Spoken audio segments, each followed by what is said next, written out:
আমরা ভুল করি কোন ক্ষেত্রে? আল্লাহর হুকুম পালন করার ক্ষেত্রে। কোন ক্ষেত্রে? কোনদিন এমন হয়েছে যে দরজাতে ঘরে ঢুকতে মনে নেই, জান্নাতে ঢুকে পড়েছে? এমন হয়েছে নাকি? না। দরজাতে ঘরে ঢোকা হয়নি, জান্নাতে ঢুকে পড়েছে। এরকম তো হয়নি। কোনদিন ভাত মুখে তোলা বাদে মাথায় তুলে বললেনি যে যা, মুখে তুলতে যে মাথায় তুলে ফেলেছে? এমন হয়েছে? ভুল হয় কোন জায়গায়? নামাজ পড়বো সে ভুলে গেছে, মিথ্যা বলবো না ভুলে গেছে। তাহলে কি হবে?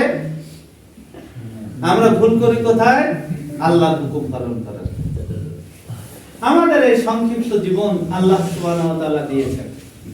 দেওয়ার পরে আমি বলি এই পৃথিবী হচ্ছে ভাড়া বাসা। কি বাসা? ভাড়া বাসা। এই ভাড়া বাসায় যদি আমি সুন্দর করে এসি লাগাই, রং করি, গরমকালে গরম লাগলে এসি লাগাই, রং চং করে সুন্দর করে ঘরের মধ্যে সব মানে জানলায় ইটে গুলো দিয়ে আপনার কি বলা যায় পর্দা টর্দা দিয়ে সুন্দর করে সাজালাম। পরের মাসে ঘর মালিক এসে বললো যে আমার ঘরটা সামনের মাসে ছেড়ে দিয়ে আমাকে তার জন্য 10 কাঠা জমি রেখে দেন। রেখে দেবে? না। 10,000 টাকা রাখবে যে এটা আমার বাপের জন্য? সব ছেড়ে ছুটে ভাগ করে নেওয়ার জন্য ব্যস্ত হয়ে পড়বে।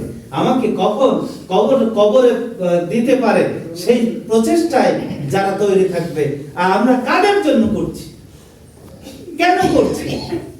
এই বাপের ভাগই তারা নেবে না, আমার জন্য 10 কাঠা জমি রাখবে না, 10,000 টাকা রাখবে না। আমি তাদের জন্য তো পাগল হয়ে নামাজের কথা ভুলে যাই। আমরা ভুল করি শুধু আল্লাহর হুকুম পালন করার ক্ষেত্রে। কোন ক্ষেত্রে? কোন ক্ষেত্রে ভুল করি? আল্লাহর হুকুম পালন করার ক্ষেত্রে।